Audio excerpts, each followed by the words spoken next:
mag-aakalang ang interes noon sa breakdancing at stunts mauuwi sa pagtumbling hanggang maka-double gold sa Olympics. Kabilang po yan sa mga ikinuwento ni Carlos Yulo na may pinaplano ng talunin para maipasa ang naabot sa mga batang may hilig din sa sports. Ang ikalawang bahagi ng kanyang pagsalang sa GMA Integrated News Interviews sa pagtutok ni Pia Arcangel. Sa edad na 24 anyos, dama na ni Carlos Yulo ang tamis ng tagumpay na halos buong buhay niyang pinangarap at pinagsikapan. Kwento ni Carlos, 7 taong gulang lang siya nang unang magka-interes sa gymnastics. Uso po before yung breakdancing po sa mga piyesta-piyesta po. Yung mga nagtatumblings po. So kami po, mga pinsan ko, kaibigan, parang nag-try po kami sa playground po. Sa tapat po ng Manila Zoo. And then palagi kami dinadala po doon ng lolo ko po. So doon kami nagtatry hanggang sa matuto po kami ng mga basic po. Doon po, sa damuhan lang po. Okay. Teka, nag-breakdancing ka ba? Sumali ka ba sa breakdancing? Hindi po Yung tumbling mga talaga. stunts po, yung gusto kong matutunan. Di man sumabak sa breakdancing, ang batang Carlos nainganyo na makapanood ng professional gymnastics. Noong 2012 po kasi, first time ko makapanood ng Olympics po. And then, doon po talaga ako na sabi ko, gusto ko rin maging kagaya nila, mag-compete sa gantong level, and syempre makakuha po ng gold medal. Yeah, doon po talaga nag-start akong mangarap. Sumali si Carlos sa local gym at dito siya nakita ni Gymnastics Association of the Philippines President, Cynthia Carrion. When I met him, of course, he just wanted to learn how to tumble. But when I see him, I could see the passion in his eyes. And he wants to he doesn't have even a coach. So I said, this boy is really, so I asked him to join the Batang Pinoy, that is 12 years and under, and he has no coach, and he won medals. Dahil nakitaan ng likas na talento at galing si Carlos, binigyan siya ni Carrion ng coach para lalo pang mahasa ang kanyang mga technique. We had a foreign coach, a Japanese, and then his coach wanted to go back to Tokyo because he wanted to learn how to coach better. He wanted to go to school. I said, you cannot leave, Carlos. I said, but I have to go back to Tokyo. And I said, is it okay if I send Carlos with you? He said, of course. Taong 2016 nang lumipad pa Japan para doon mag-training si Carlos. 2 times a day po yung practice po. Pero nung high school po ako, syempre may school din po So school po, tapos diretso practice. And paulit-ulit po. And nung college naman po, medyo maluwag na din naman na po kasi. So umaga't hapon po yung practice ko po. Oh, ilang oras ang practice mo after school? That time po 4 to 5 hours po. And then nung natapos na po ako mag-school, 6 hours po. I had to write a letter and ask the president of the school if he could use the hyperbaric chamber, the fitness gym. The coach said, please try to talk to the president so that Carlos can use it. So we did. And he said, yes, he approved it. Balak ngayon ni Carlos na bumalik sa kanyang dating eskwelahan sa Tokyo bago matapos ang taon para personal na makapagpasalamat sa mga taong tumulong sa kanya. At bilang pasasalamat din, nais ni Carlos na buksan ang daan para sa mga batang tulad niya na may hilig sa sports sa pamamagitan ng pagsasagawa ng mga gymnastics clinic. Gusto ko din ma-share yung knowledge na natutunan ko po sa naging journey ko. And syempre, to have fun din po yung mga bata. And mismo ako na ma-enjoy ko yung pag-share po ng naging journey ko po. Para kay Carlos, mahalagang pagtuunan din ng pansin ang mental health at well-being ng mga atleta. Base na rin sa kanyang personal na karanasan. Hindi lang siya basta sa skills po Hindi physical lang palagi po. Mental, Minimake sure po talaga na hindi mo nakakaligtaang tanungin yung sarili mo kung okay ka lang. At higit daw sa lahat, ang kanyang pananampalataya ang nagdala kay Carlos sa rurok ng tagumpay. Lahat po ng nagawa ko sa Olympics, sa career ko ngayon, dahil po kay Lord yun lahat. Natutong magpasalamat and ma-appreciate yung lahat po na meron ako ngayon. Batid ni Carlos ang kahalagahan ng kanyang 2 Olympic gold medal.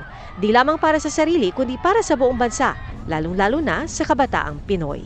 Sobrang excited and grateful po kami na mismo kami mga atleta po na may impact po sa kabataan. Sobrang grateful po na nabigyan kaming opportunity po. Para sa GMA Integrated News, Pia Arcangel, nakatutok, 24 oras. Samantala, nanindigan ang COMELEC na Miro systems pa rin ang gagamitin sa 2025 midterm elections. Sa kabila ito ng reklamo sa Ombudsman laban sa chairman ng komisyon na may kaugnayan dito. Nakatutok si Maki Pulido.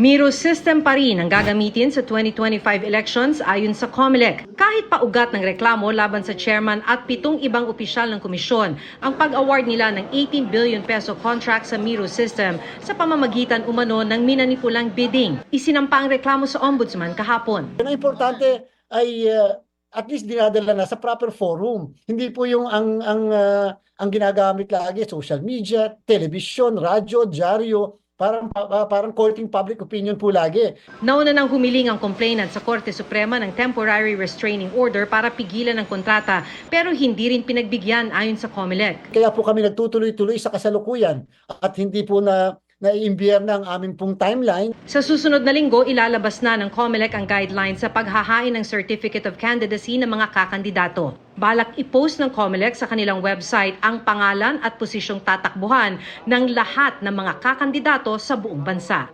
Para sa GMA Integrated News, Maki Pulido, nakatutok, 24 oras.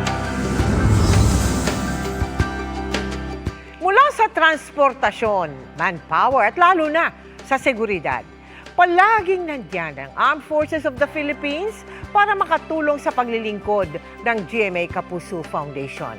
Dahil sa matagal ng samahan ng AFP at Kapuso Foundation, sa atin nila ipinagkatiwala ang malaking halaga ng donasyon para makatulong pa sa ating mga kababayan. Nang manalasa ang bagyong Karina at Habagat noong nakaraang buwan, isa sila sa naging katuwang natin sa paghahatid ng tulong sa ating mga kababayan, ang Armed Forces of the Philippines. Pero hindi dito nagtatapos ang kanilang pagtulong dahil nag-donate sila ng 4 na milyong piso sa GMA Kapuso Foundation bilang tulong pa rin sa mga nasalanta ng Karina at Habagat. Ang donasyon ay nagmula raw sa subsistence allowance ng ating mga kasundaluhan. Mula sa 150 meal allowance kada araw, ang 50 pesos rito ay voluntaryo nilang ibinahagi. Ang kalahati ng nalikom ay diretsong mapupunta sa pamilya ng mga sundalong na apektuhan ng bagyo at habagat. At ang kalahati naman na 4 million pesos ay kanilang ibinahagi sa Kapuso Foundation. Partner parati yung GMA Kapuso Foundation and yung Armed Forces. Hindi lamang sa pag-distribute ng mga relief goods or pag-rescue ng mga biktima nito mga kalamidad na ito, but we are also donating money galing po sa puso ng ating mga sundalo. Ang donasyon ay tinurn over ni AFP Chief of Staff General Romeo S. Browner at tinanggap naman ito ni GMA Kapuso Foundation EVP and COO Ricky Escudero Katibo. Makaasa po kayo na makakarating sa mga naapektuhan ng Bagyong Karina yung aid na binigay nyo via developmental infrastructure projects. Sa affected areas, which is in NCR, maghahanap tayo ng isang medyo napuruhan na lugar na hindi gaanong nakakaangat, no? So doon tayo magtatayo ng school. Nag-usap sa telepono ang mga security advisor ng Pilipinas at Amerika kasunod ng panibagong panghaharas ng China sa West Philippine Sea. Nakatutok si Mark Salazar. Si National Security Advisor Eduardo Anyo ang nagsabi. Kausap niya raw kahapon ang kanyang counterpart sa Amerika na si National Security Advisor Jake Sullivan.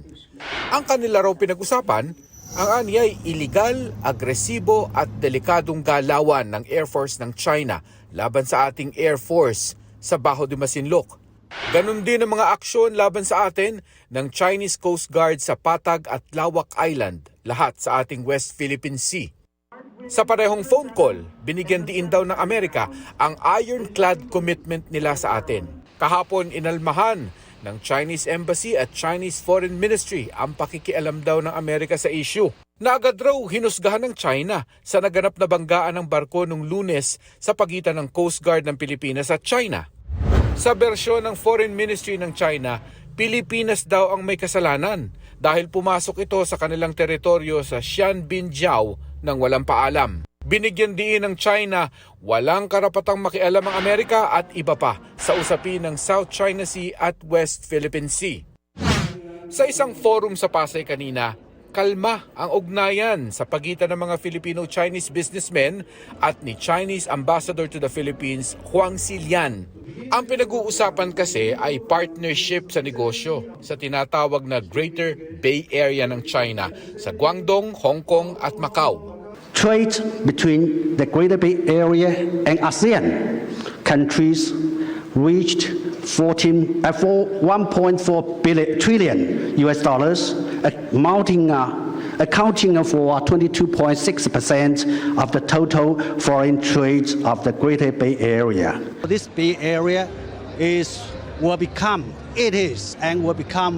the major engine of regional and world economic growth, and there is a great potential. So we hope that we will work together to benefit from this the development of this Greater Bay Area. Hindi pinag-usapan ng tungkol sa West Philippine Sea kahit pa sinubukan tanungin ng media si Ambassador Xilian. Kahit ang mga negosyanteng Filipino-Chinese ay nagsasabing counterproductive ang awayan sa West Philippine Sea at ang pakikialam ng ibang bansa sa issue. Sana itabi na namin yung mga misunderstanding so we can move forward towards investment, towards peace and security, and towards stability. At kung makikipagnegosyo raw tayo sa China, hindi makatutulong na kontrabida ang tingin natin sa kanila. They color it in such a way as if Dracula ang China. Hindi totoo. China is the most peace-loving country in the whole world. Ayaw sila magulo, ayaw sila makaway. But pilitan mo, they'll be forced. But they will never be the first one to strike. Para sa GMA Integrated News, Mark Salazar, nakatutok 24 oras. Sabay sa pagsikat ng Pulang Araw ang pagdating ng pinakamabagsik na kontrabida sa family drama series na ginagampanan ni Dennis Trillo. Matagal na nga daw pangarap ng Drama King ang ganitong role. Makichika kay Aubrey Carampel.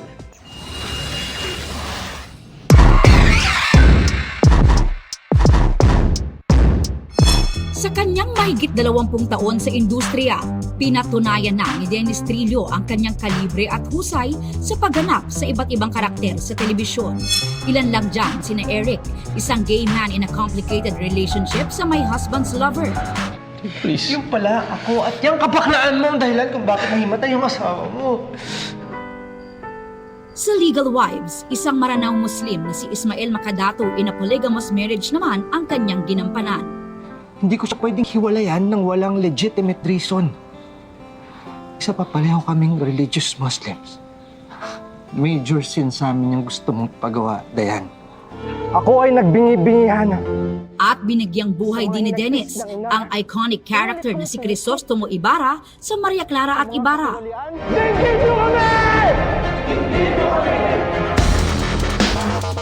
Sa highly anticipated comeback ng Kapuso Drama King sa GMA Prime. Gaganap naman siya bilang si Colonel Yuta Saito, isang Japanese military official noong World War II. Henoeka! Banzai!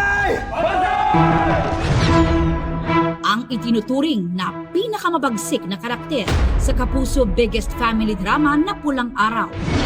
Ito yung talagang seryoso na villain at talagang yung masama na kontrabida na kaiinisan mo.